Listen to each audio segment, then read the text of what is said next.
एक आदमी के पास 10 रुपये, 20 रुपये और 50 रुपये के कुछ नोट हैं।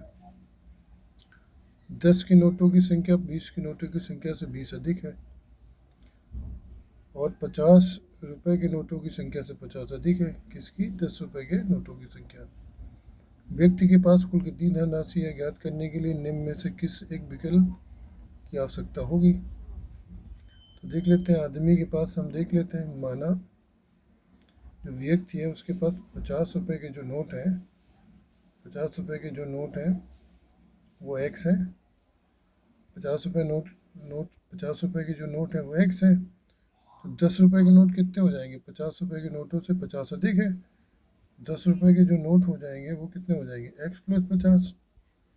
एक्स प्लस 50 हो गए 10 रुपये के नोट।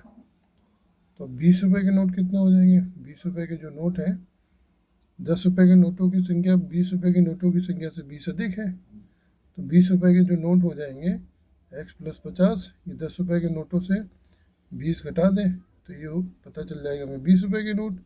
ठीक है, तो ये हो जाएगा एक्स प्लस 30। एक्स प्लस 30 जो हो गए वो 20 रुपये के नोट हैं। एक्स प्लस 50 ये 10 रुपये के नोट हैं और 50 रुपये के नोट एक्स है। ठीक है, अब क्वेश्चन हमारे पास ये है कि बी ऑप्शन देखिए, किस ऑप्शन से हमारा टोटल धनराशि निकल आएगी। टोटल धनराशि के लिए हमें एक्स की वैल्यू निकालनी पड़ेगी। ये एक्स की वैल्यू टोटल धनराशि के लिए, तो एक्स की वैल्यू कैसे निकलेगी? पहला ऑप्शन देखते हैं। 20 रुपये के नोटों की संख्या 50 रुपये के नोटों की संख्या से 30 अधिक है। तो 20 रुपये के जो नोट हैं वो 50 रुपये के नोटों की संख्या से 30 अधिक है।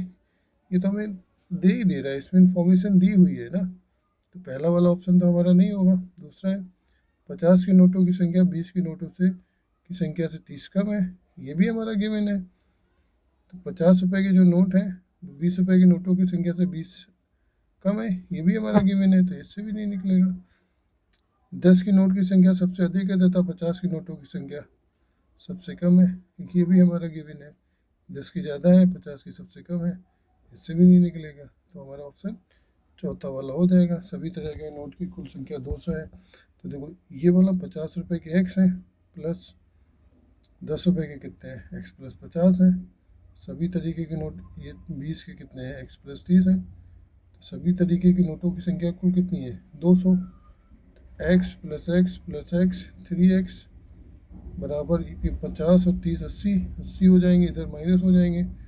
तो 200 माइनस 80 हो जाएंगे तो कितना बचेगा? 120। तो यहाँ से हमारा x बराबर कितना आ जाएगा? 40। तो जब x बराबर 40 आ जाएगा तो सभी तरीके के नोटों की संख्या भी आ जाएगी। 50 के कितने नोट हैं? 40। 10 के कितने नोट हैं?